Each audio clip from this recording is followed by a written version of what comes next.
It's time for Tycoons of Small Biz, spotlighting the true backbone of the American economy, the true tycoons of business in America, the owners, founders, and CEOs of small businesses.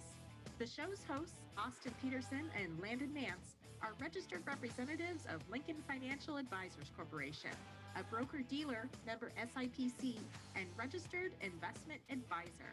The views expressed by your hosts, Austin and Landon, are not necessarily the views of Lincoln Financial Advisors.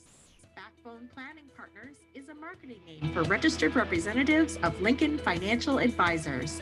Now let's lean in as Austin and Landon connect with this week's Tycoons.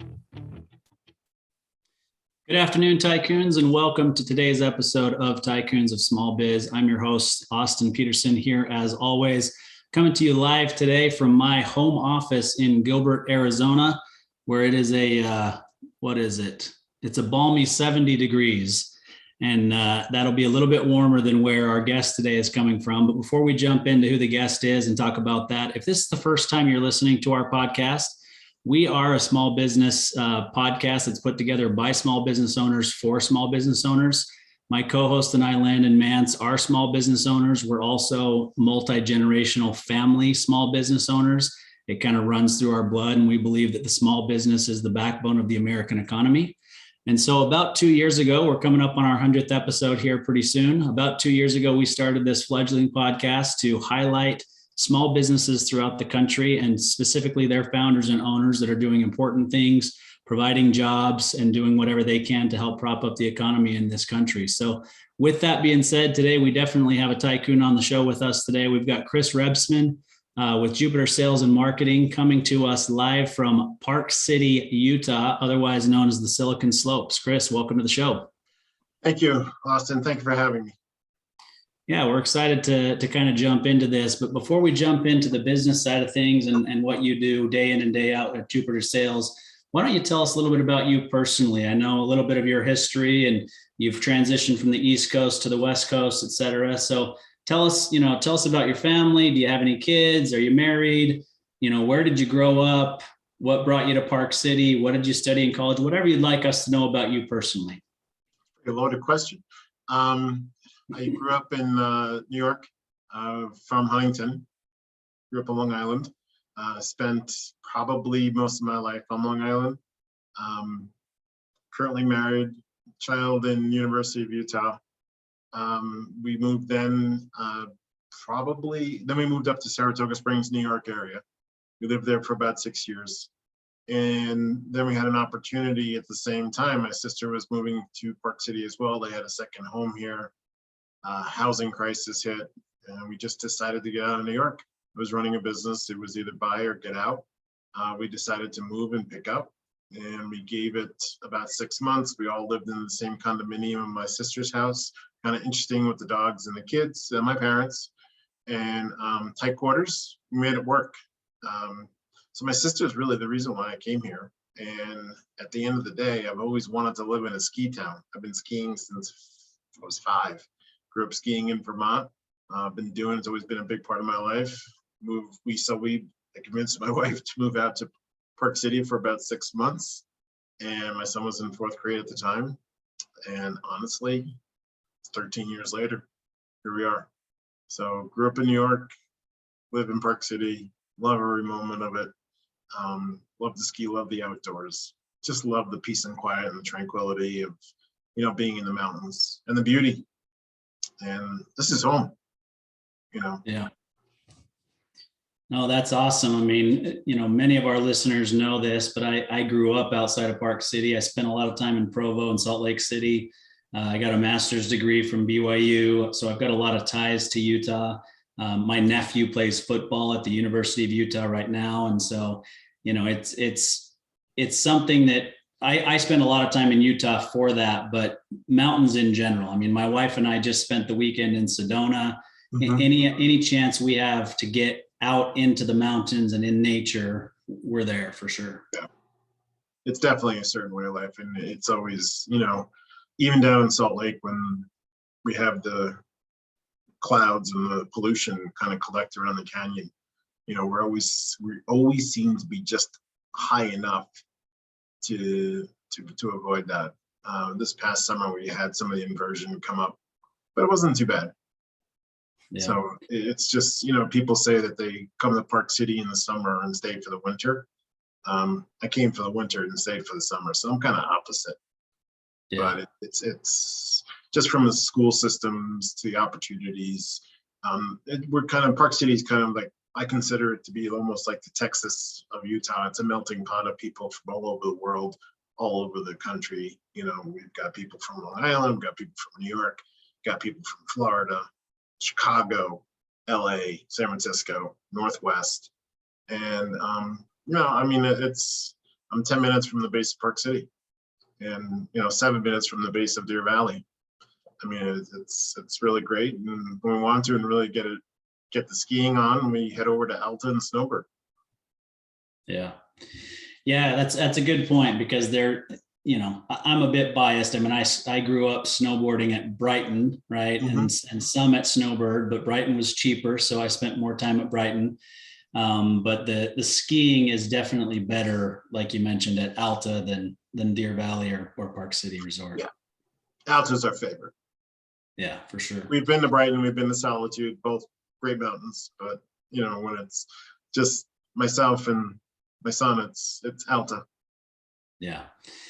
Yeah, I don't blame you. And just that area in general, you know, my wife and I and our kids, you know, they're grown now, so they don't spend nearly as much time with us over the summer, but we have our motorhome and we take it up to Utah, and we spend time in, you know, Midway, Deer Creek, you know, reservoir area for most of July, just to get out of the heat here. And again, be right there in that great area of the world that has just miles and miles and miles of hiking trails and mountain biking trails, et cetera.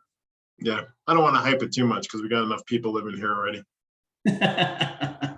Yeah, and it does continue to grow for sure. It does. So.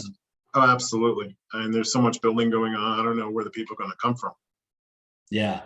Well, it's just such a business friendly state, right? And so it's for those reasons that businesses large and small continue to kind of relocate to Utah, and people are moving from all over the country, Washington, Oregon, California, you know, Nevada. Everybody's kind of moving to Utah and enjoying, you know, being there. Now, the winters can get rough. That inversion layer is difficult for guys who struggle with breathing issues the way that I do. But other than that, man, I tell you, it's a great place to live. It is. It's, you know, within Utah itself, you know, this is to me is kind of home base. And just because of, you know, our hobbies and everything else, you know, I've been down to the St. George, I've been to Provo several times. And so like, I every time I come back, it's just, this is kind of attracts me, you know, from our livelihood right now and what we do. It's just a perfect area. Yeah. Yeah. Never thought I'd say that, but yeah. Yeah. I mean, I tell you, it gets you away from the larger city. It gets you away from the crowds, but it's close enough to the Salt Lake Airport that if you need to go anywhere, you can get there quickly and easily. Mm-hmm. Yeah. There's just been a ton of upswing to it. There's some negatives to it, but I mean, you know, there's negatives to everything. It all depends on how you look at it. Yeah, for sure. All right, well, let's jump into the business side. So Jupiter Sales and Marketing, tell us what it is that you do and what your background was that led you to starting Jupiter Sales and Marketing. I've been in the consumer products industry for 32 years. I've done everything from starting at store level, doing store service, into running a company. Jupiter Sales and Marketing just really started by accident. My story is I really took my first year off here for the winter, got my 80 days of skiing in, and really just enjoyed myself. You know, in the interim, you know, Utah has kind of transitioned quite a bit in the last 5-7 years. And when we first moved here, the opportunities just weren't here what they are today. And at the time, in addition to financial crisis, you know, back in New York and back in the, you know, the core of what was going on, money was not available. And so I just started. Jupiter became kind of like a fractional vice president of sales, sales manager for companies, go out, hire a sales team, and, you know, kind of move on to the next company. And it just kept running on that for about 3 or 4 years. And Jupiter was probably too long, but for about 3 years, it was probably more of a hobby than a business. You know, it just paid the bills and just kind of really kept me busy. I mean, my mind was still outside. And, you know, I just couldn't get enough of it because when we first moved here, I mean, we had 700 inches of snow. And then we wound up the following year with 500 and change. And I mean, that's like, you know, me sitting behind a desk. It ain't gonna happen. Hard to stay focused with that much snow. It was. So probably 5 years into Jupiter, 4 years actually, decided to make it a business. Built out a little bit of a team, really kind of defined our role as not just from a vice president, you know, the fractional term, we run completely, I think, in my eyes, and we run differently. We're a very mature company these days, but after 5 years, I started to make it a business, and this is what I wanted to do. I did enjoy working for myself. I worked for myself in the previous position, and you know, I just wanted to excel in the consumers. But, you know, it took time to kind of build. We worked with various companies. We work with currently and have worked with Fortune 500 companies, all the way from startup. So we go from startup to Fortune 500 companies. We currently, you know, we've sold into Walmart, Target, and all the major retailers because we understood the process. One of the things is that what I did know is the process of how to get product on shelf and kind of really avoid the obstacles, because there are people that go chase it, don't understand the process and the costs that are associated with it. They get into a retailer, next thing you know, in 90 days they're out of business because their cash flow is just zero, just from chargebacks, not following procedures. And it's really just the common sense part of a business to really kind of flow it through. I mean, creating a product is one thing, but actually taking it from there to the next, you know, several steps, it's a much different ballgame. And honestly, it really, if you don't know the business, you can get into deep trouble.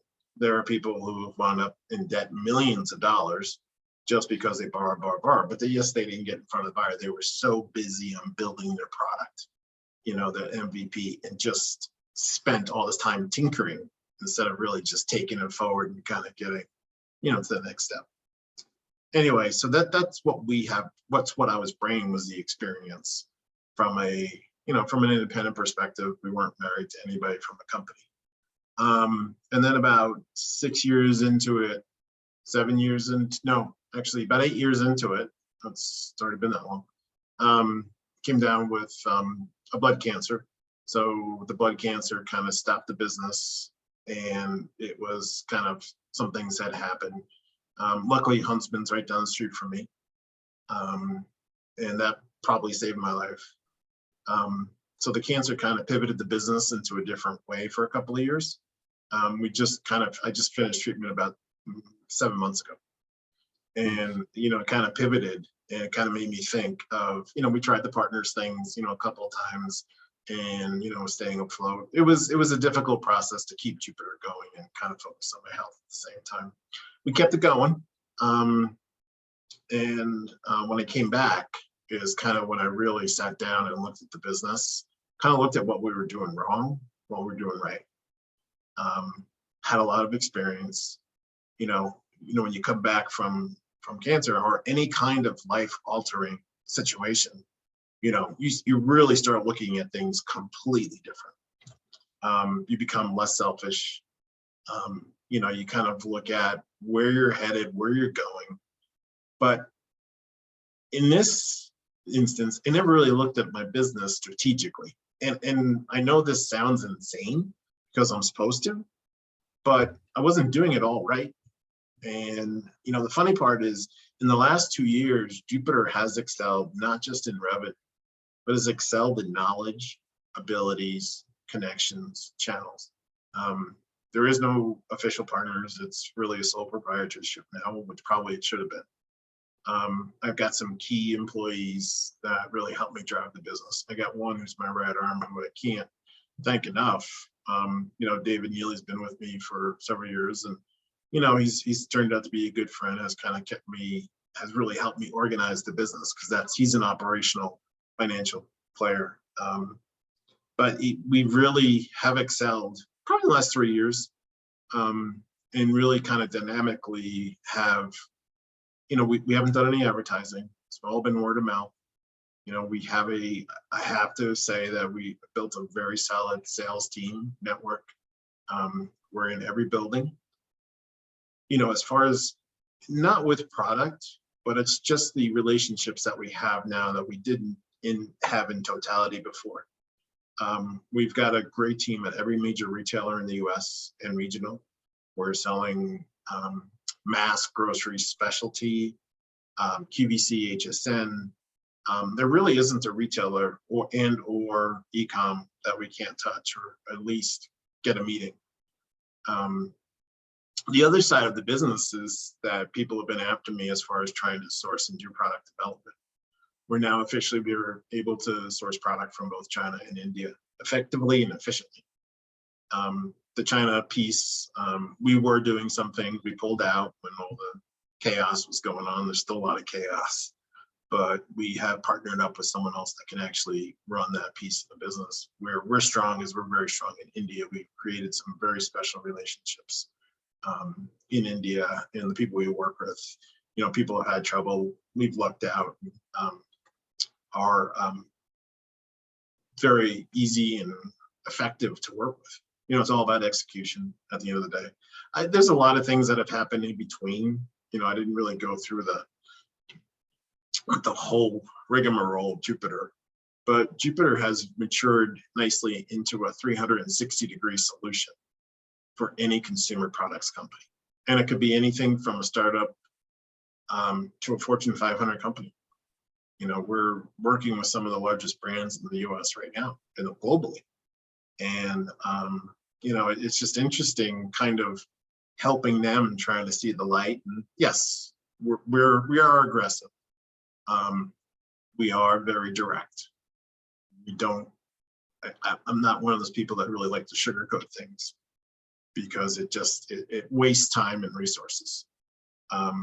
And yeah, if we're getting to a sale and someone gets in the way, we have to overcome those challenges. And yeah, it gets tense at times, but our purpose is what we're hired for.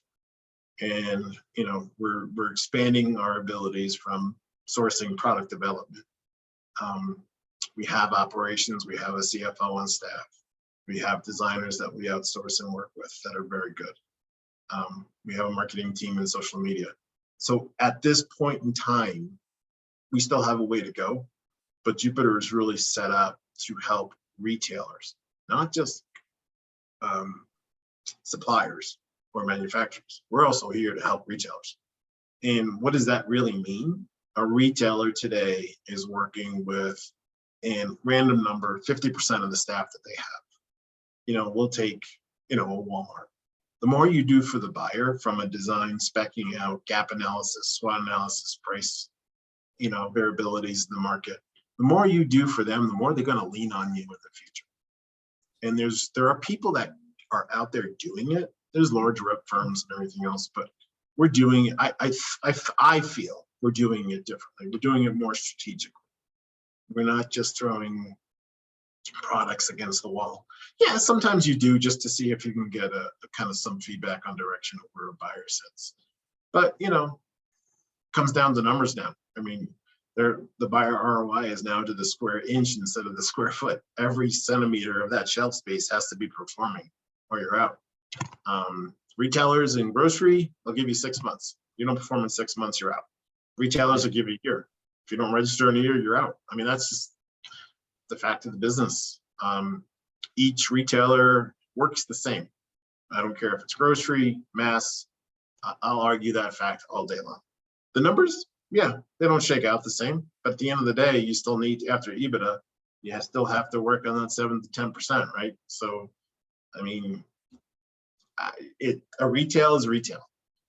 Companies to me get very hung up on the on the grocery, you have to have grocery experience, you have to have mass experience. I understand that you need to know how the operations of that particular retail works. But one of the things that we bring, and so because of being so diversified, we understand each of the channels, we work with each of the retailers, and we understand the process. Can help companies avoid the nightmare and the costs. Yeah, well, there are a lot of things that I want to unpack there, but first and foremost, congratulations. Sound like clean bill of health about 7 months ago, in remission at this point. Thank you. Yeah, you bet. So before I unpack some of the things that you went through from a business standpoint, and I think there are plenty of things to talk about there. You mentioned how it kind of changes your outlook on life when something big like this happens, right? Whether it's cancer or anything else. So I'm going to put you on the spot and say, what was the one big thing that came out of that for you, as a new way to look at life going forward? It's a really good question. I've been asked that question several times. And honestly, it was just to look at life a lot differently, be thankful for what I have, because when I went into this with the cancer, I had no idea which way I was going. I went into a study. I went to a non-FDA study that Huntsman just happened to be working on. And I had no idea what I was getting into. So when I got out of it, and it takes a while to get rid of for people that have been through chemo and everything, they can attest that it takes time to kind of get the head back in. Chemo brain is a real thing. And I had it for an extended period. And I can tell you the one thing dynamically from our business is I looked at it and I really said to myself, which I probably shouldn't repeat on radio, but I really said to myself, what are you doing? What is your purpose? What is the why behind this business? What is your process? It's not just about latching on to a company and then taking that company and just drive sales. We have so much more to offer as a business. And I saw the market is changing as we speak. You see the people resignate, they call it the grand resignation or whatever, but people like us are hard to find. You can go out and hire a dedicated employee, but people that can actually handle the minutia, that can handle the process, cross channels, cross products. Honestly, that's hard to find, with our experience. I mean, David ran one of the largest nutraceutical companies in globally. He worked in Europe. It's just the knowledge. And one of the kind of taking a step, we also worked in a incubator here called Pando Labs. And Pando Labs is an incubator for entrepreneurs. That was a great learning experience. We got to work with VC, private equity firms and understand, that side of the business. And it wasn't that we had to go through class. It was just basic understanding of how a business works financially, and then working at, operationally to sales and the cost of sales, and understanding the integral parts of the mechanical side of how a business operates. One of the things the best job I had was when I was at Quadrant working, running the company. That was the best MBA anybody could get. I could go to Harvard and get an MBA and be really book smart, but man, taking a small business, medium-sized business, being the landlord, being HR, being in charge of benefits, negotiating with suppliers, building out, we did everything and we rebuilt that thing. You don't learn that on the street. You don't learn that in school, and it's just that alone associated with what I've been doing. It took me a while to get it going, but it just kind of transcended into running a business on it. Because I look at my business today from a strategic place. We look at it, what can we do? How effective can we be? Operationally, does this make sense? Can the team handle the extra business, the extra load? Because in addition to what we're doing, we're also ramping up some of our own products too. We're developing some of our own products, and we've got that going on. So it's almost like a shell game, and it's interesting. So we're running on all cylinders. But we get it done. We're efficient. We don't have a big staff. We get things done. Yeah. Because we know how to. It's just experience. And the last thing I can say to that is, running a small business, and I'm sure you can attest to this, Austin, running a small business is harder than running a large business. I worked for a large company. What I'm doing right now is much more difficult than when I was, a senior sales executive for a major company. Yeah. Yeah, no, I've been there too. I've been in management roles with large organizations, and I agree with you. I mean, the resources that you have at your fingertips in a large organization and all the different layers of people who do all the different things compared to you having to wear way more than one hat as a business owner, it's not for the faint of heart, for sure. That's true. So, yeah. And I'll tell you, one other thing that you mentioned there with the MBA. So I do have an MBA. And it's not that I didn't learn things in the business, in the MBA program at business school, because I did. I mean, there were some things that I learned along the way, but I had already been running a business for several years, probably close to a decade, actually, by the time I started business school. And so I had the experience, and so I was able, if I learned something new or was reminded of something, I was able to put it into practice the very next day, which was great, first of all. But what I say about MBA programs is it's not necessarily the education that's most valuable. It's the network of people that you go through business school with.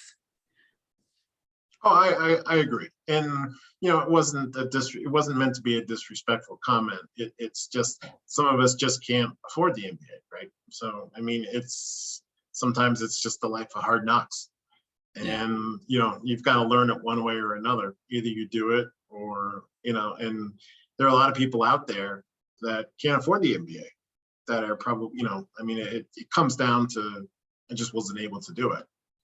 And I knew myself. I'm not a student, I never was. I have to see it. Once I see it and understand and do it, then it's a different story.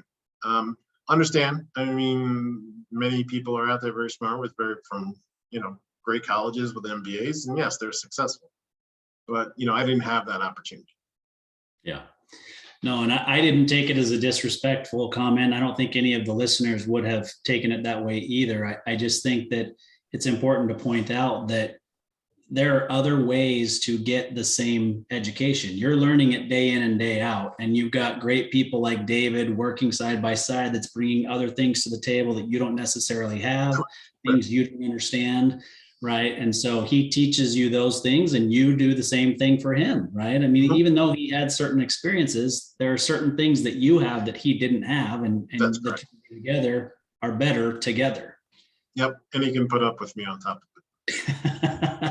That's right. So, so let's talk a little bit more about the retail supplier relationship, because I think you hit something that's big there that a lot of people don't really take into account, right? Probably one of the top reasons, if not the top reason that you guys are finding success, is that you've figured out that you've got to balance the supplier side and the retailer side. And by making the retail buyer's job easier, you then get responses, right? They call you back, they respond to your emails, they look at your products, as opposed to somebody who's sending them, because they're receiving hundreds of products, pitches a week, if not more, to get through. But they know that when it comes from Jupiter, okay, we should take a look because they've done their homework. It's likely a good product. It's likely something that fits with us. Let's take a look. Yeah, it's also part of the team. It's the extension of the guys that are on the ground and girls that are, I couldn't do it without them. There are a number of people I work with right now that are the salespeople that are just phenomenal. And it's not just all Jupiter. They're part of the team as well. Jupiter's more on the front side. We're also on the back of the curtain, helping the organization, preparing that. It's kind of funny when there's that connection. and you're absolutely right, from supplier to retailer. A lot of suppliers feel that the cost of having a sales team or an operations team in hand is just taking away from their bottom line. That is completely false. You know, they add to the bottom line. Is there a cost of sales? There always is, and there always will be, whether you do it or I do it. But, you know, it's kind of like taking the shortcut, you know, from point A to point B, and instead of taking the long road. You know, it's you can take Route 66 to go across the country, or Route 80. You know, you want to be on the highway, you want to be on the interstate. That's kind of a way to kind of an analogy that you kind of need to think about that. And we actually save our suppliers money when they really think about it, because to your point, I mean, they listen to our team, you know, myself, and then our sales team that are actually effectively working with the big lots, the Walmarts of the world. You know, they're listening because these teams are well respected, and as I try to be as we are, you know, but we insert ourselves into the organization, so and then we just kind of bring it out to our team, and you know, we streamline operations, if that makes sense as well. You know, and a lot of people don't realize that there's a cost of operations, and you can keep spinning your wheels. And it goes back to how people wind up in the debt situation they're in.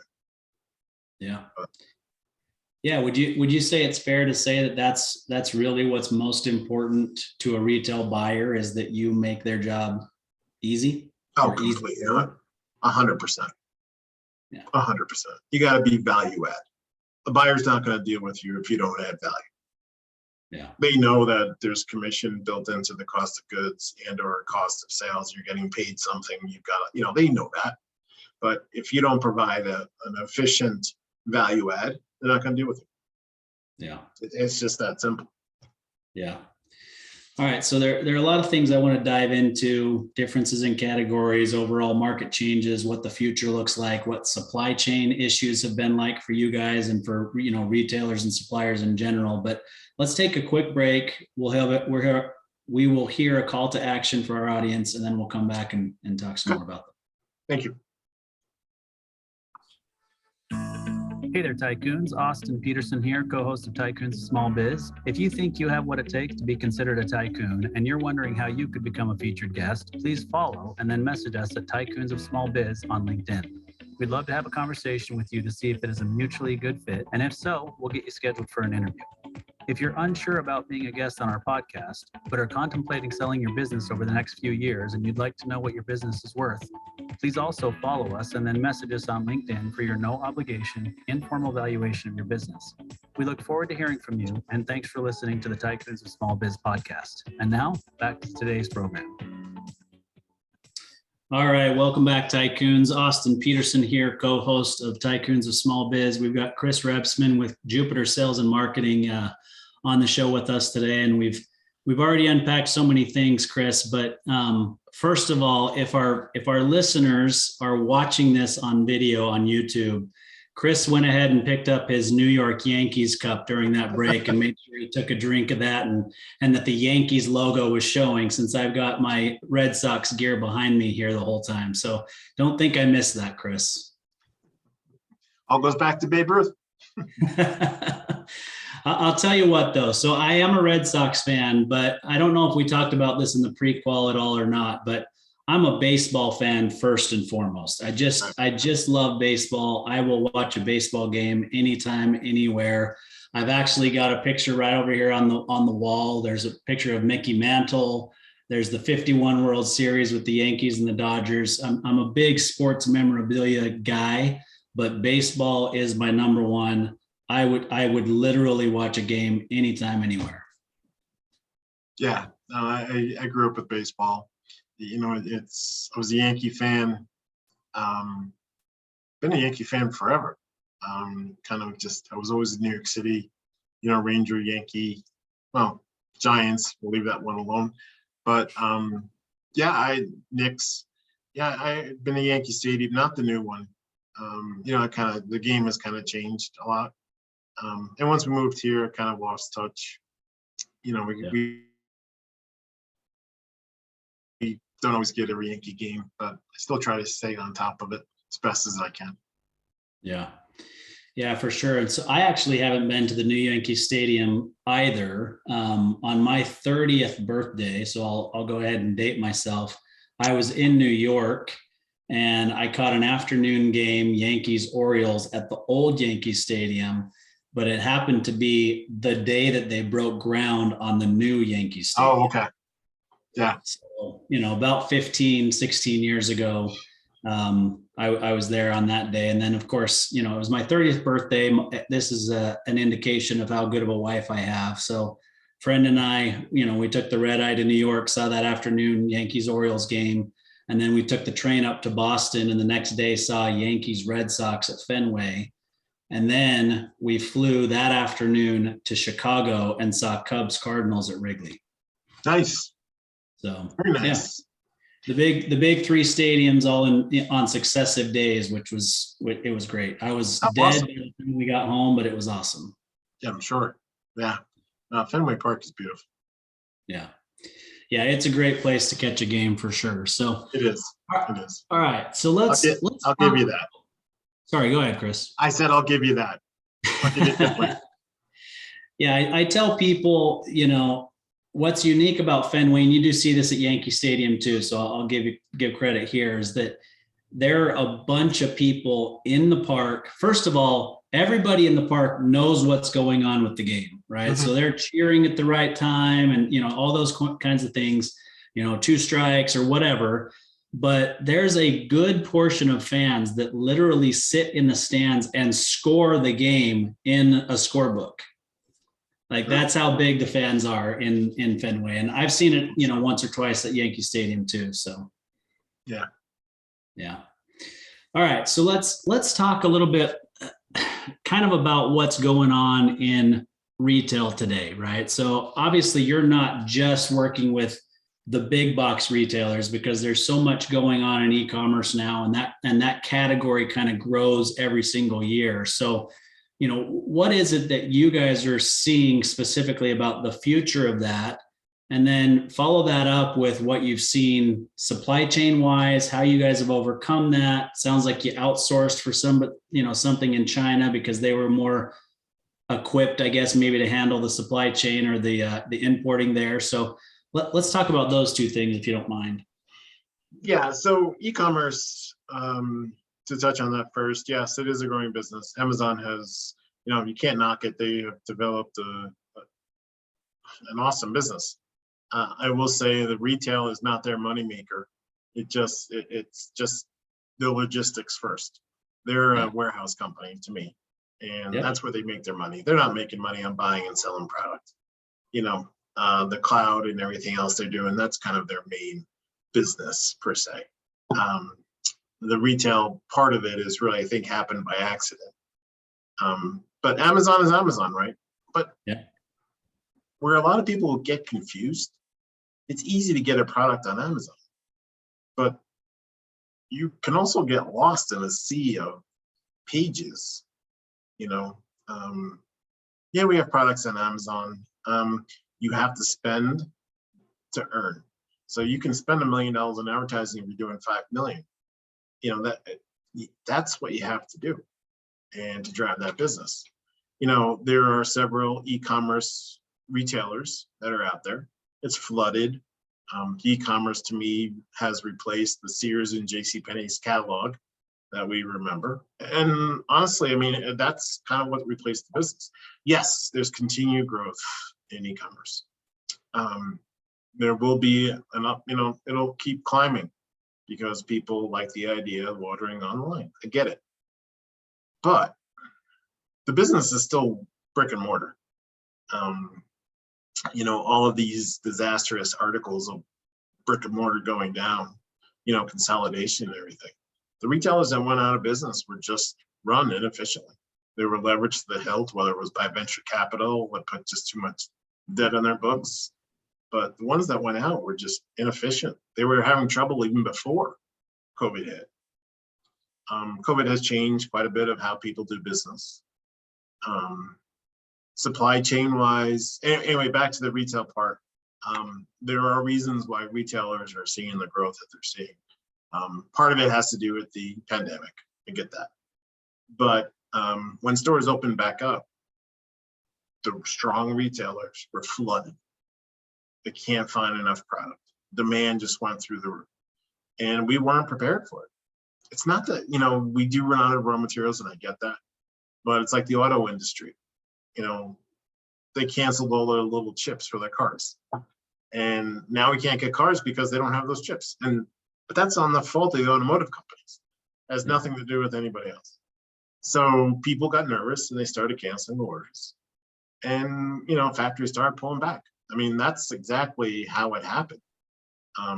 Yes, there are shortages of raw materials, but we're playing catch up. It's kind of like when you pull back, it takes twice as long to come back, into kind of a strong market as far as supply chain is concerned. So a lot of it had to do with, and I think of it as, the container companies, they saw an opportunity to make extra money. But that's how I look at it. They controlled it. But we were shut down. The pandemic had shut the world down. And we've been playing catch up ever since because demand was a lot higher than anticipated. Everybody thought that there was going to be misery. There's been consolidation in retail, there's been mergers happen. I think it's a good thing for retail. The strong retailers are opening up more stores. Dollar General started a new chain that's doing really well. Costco continues to excel. Walmart continues. Target. The strong people will continue to be strong and grow. Bed Bath & Beyond, I don't think they'll ever go anywhere. I think they're in an identity crisis right now. Grocery retailer, very strong, and they continue to grow. So supply chain has been a problem, and how we've handled it is just kind of, some orders got canceled. We lost a lot of fourth quarter business. We just couldn't hit the dates. So took it on the chin. It was pretty painful. And it wasn't just a little business, it was a lot of business. But it's people are doing things differently. They're ordering further out.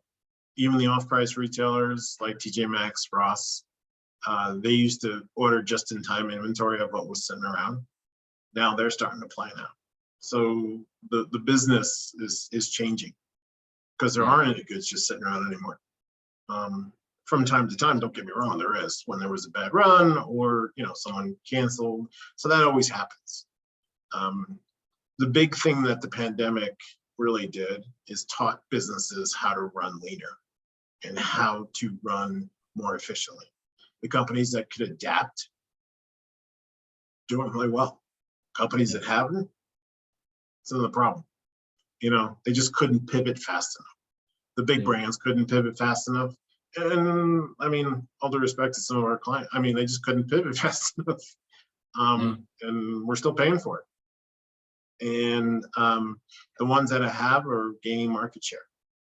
So in the food industry in particular, what has happened is in the grocery is the bigger boys just couldn't, because of the layers we were talking about before, they have to get signed off on every step of the way. Where someone who's a, $5-10 million company who has maybe 2 layers versus 100, they could pivot. They took the market share. They took the shelf space because they could react faster. Yeah. So you got to be able to move faster in today's market. Yeah, for sure. And I think that's an excellent point. That the businesses that understood that they could run leaner than they were running before, and if they needed to, depending on what it is that they did, is as far as the product that they sold or products or the services that they provided, and how they needed to pivot based on what was going on, right? I think just in my industry, I used Zoom and WebEx before the pandemic hit, but so many of the people in my same industry had never used it. They were so used to driving to see somebody or having their clients come into their office, and they didn't know what to do. They weren't sure how to how to continue to stay in contact with their clients and to, to do things differently. And so you're right. It's about being willing and able to adapt for sure. In our business, it's a little bit different, versus the financial services or an online, for hardware and things of that nature. You can do more of it virtually. Where we get stuck is when we go through what we'll call product line reviews. So at a retailer, product line review could be, let's just call it beverages, just for sake of argument. A lot of retailers have a miniature store in their buying offices. So they actually can visually see what the planogram looks like. And we're a big touch and feel business.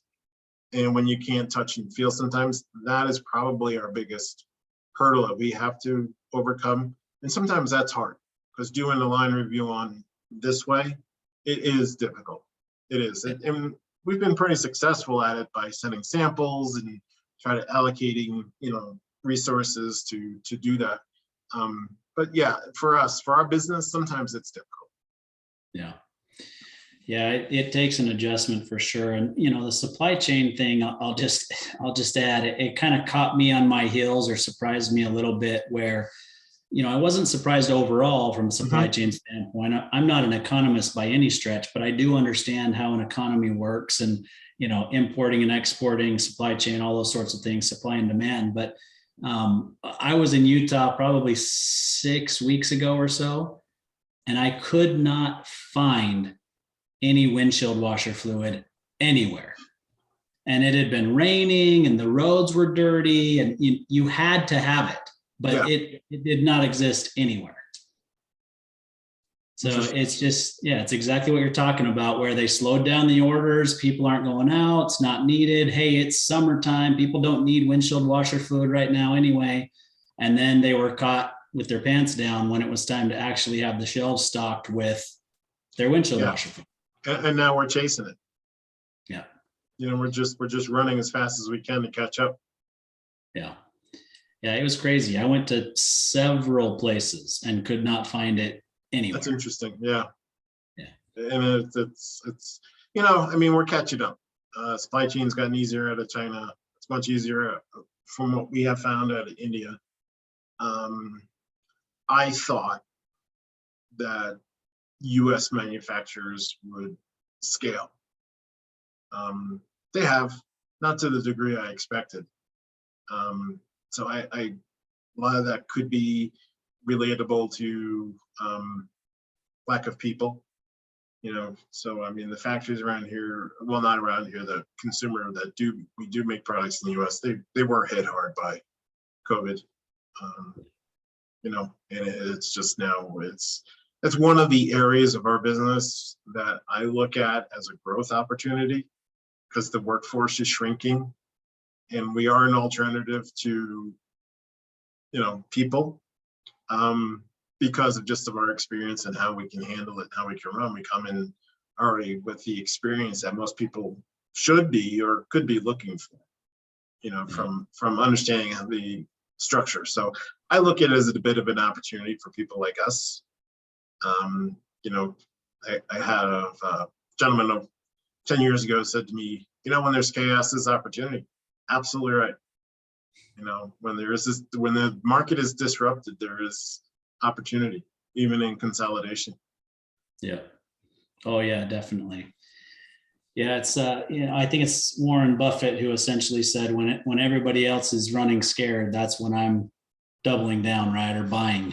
So it's there's a lot of truth to that. You got to take opportunities where opportunities exist. So Chris, we've got about 10 minutes left, and I'm going to let you discuss what you'd like to discuss. So, there's several things we've covered, but we haven't covered maybe some of the products you guys have in the pipeline. If you want to talk about that, what you're doing in India, whatever you'd prefer talking about, I'll let you talk about. A couple of things that we're working on currently is we're actually working on some of our own food brands right now. We see there's some white space in the market in understanding kind of what real ingredients look like and the true costs and we're working in partnership with a very large manufacturer in California that has been very supportive and looking at opportunities, not just with our products, but some license opportunities as well.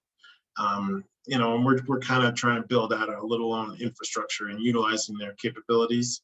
You know, and kind of looking at that white space, trying to make it a little bit easier to work with, being more nimble, quicker to react, trying not to take as long to plan out. You know, we've got a couple of brands already in the pipeline, and, you know, development is underway. Unfortunately, development is probably, you know, takes, and, you know, with COVID and everything, it's, you know, we've had people out, but we're still moving forward. So we'll see some interesting kind of organic, vegan type food products coming. We're also working on a skincare project that we're trying to focus just on what we'll call the off-price channel. And that will be a high-end, value-driven brand that you'll see on the shelves in TJ Maxx, Ross, Burlington Coat Factory, Bell's Outlet, and people like that. So we're you know, you kind of say, how do you go from food to skincare? And the funny thing is that all could be done under the same factory, you know, yeah, under one roof.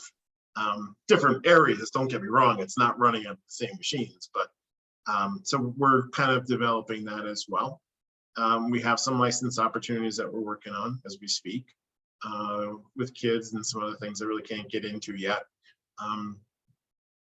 We're still in the beginning stages of that. We're further along, but it should be exciting.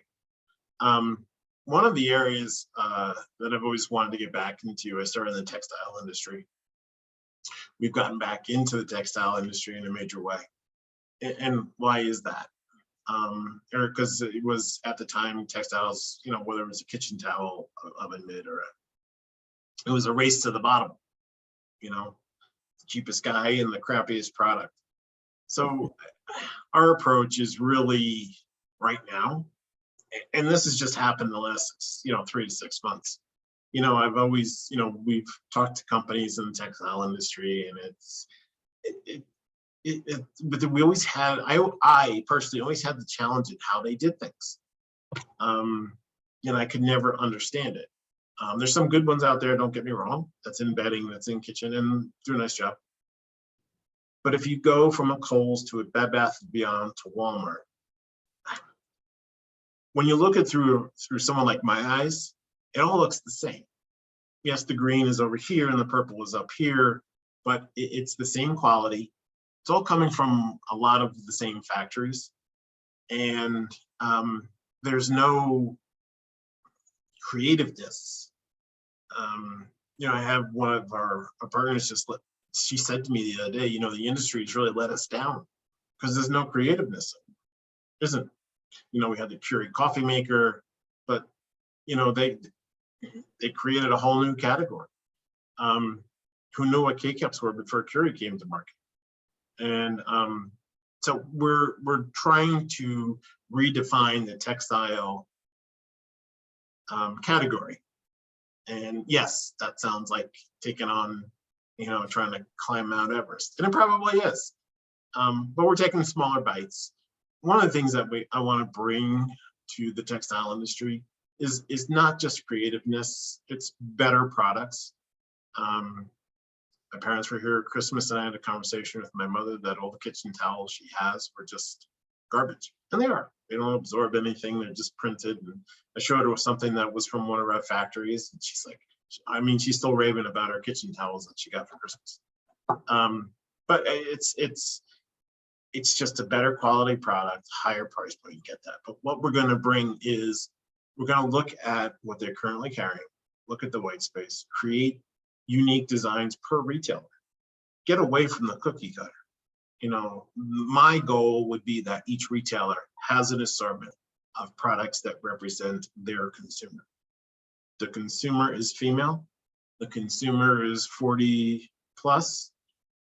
Then you have your younger generation that are much more focused on quality driven, you know, whether it's through Anthropologie or even if it's through Walmart, you know, just getting a design team that can actually look and actually, you know, scan the planogram, currently what they carry, whether it's bedding, kitchen, rugs, pillows, it could be outdoor pillows, and just provide them with everybody just a unique look, and just kind of give a point of difference, because, when you don't go to Walmart to buy a Keurig coffee, you go to Walmart to buy the Keurig coffee. You don't think of Keurig and then think of Walmart second. The brand on the door is the brand that represents what's in the store. The manufacturer's brand is second. Bed Bath was the best at doing that. They created categories. They put a lot of houseware companies on the map. To me, their biggest issue is when they went to chase Walmart. They brought in lower quality goods. Now they're trying to rebrand, and they're not sure which way to go. But we're trying to bring an identity per retailer in this category, because I think it's important. That representatives, you got Boll and Branch now, it's all organic, soft touch, and the higher end, and there's part of the textile industry, it's taken off. There really isn't a retailer outside of maybe Williams-Sonoma that's really focused on the higher end. And we're going to try to move the category up a little bit, because that's where it's headed.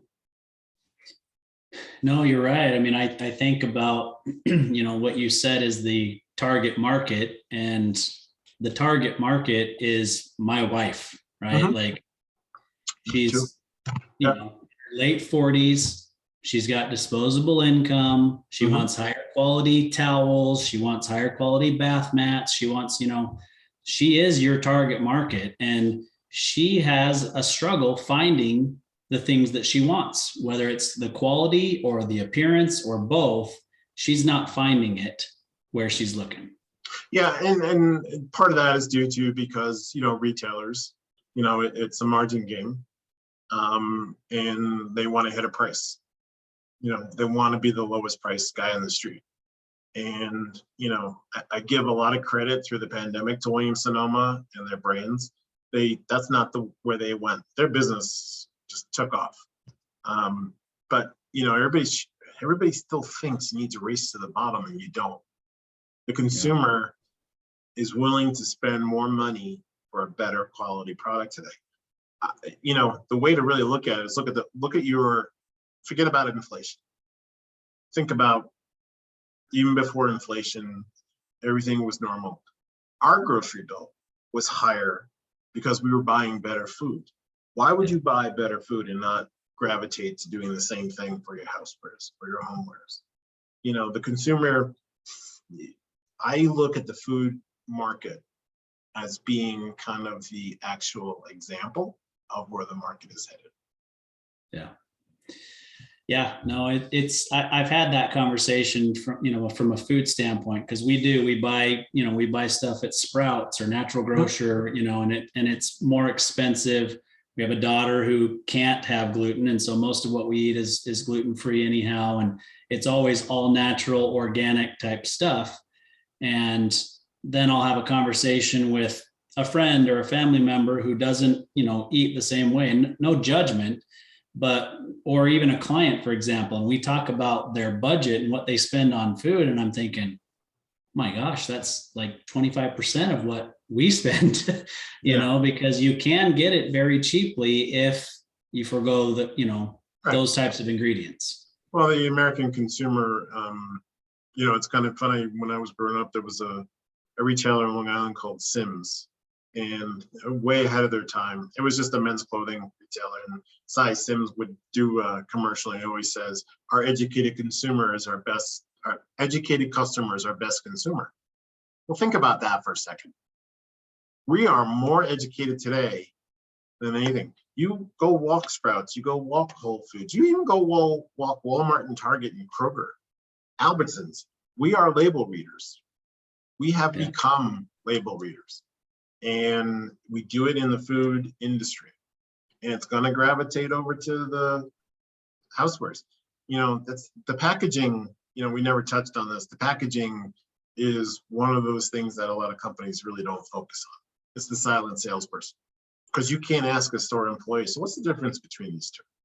you have seconds to kind of understand what's the difference between two products. Yeah. Yeah. So. Well, I'll tell you what, Chris, I think there's plenty that we could unpack. What I do want to do is kind of revisit this. You tell me whether it's 6 months, 12 months down the road when you've actually launched some of these products, and we can talk about them and, what it's done differently and how you guys are attacking the marketplace. We'd love to have you back for that conversation, but sure. We're getting close. Say that one more time. I'm sorry. I said we're getting close, hopefully within 6 months. Okay. Well, we'll definitely stay in touch, and we'll look forward to having you back to talk about those things as we move forward. Great. Look forward to it. All right. Really appreciated the conversation today, Chris. Thanks for being here. Thank you so much.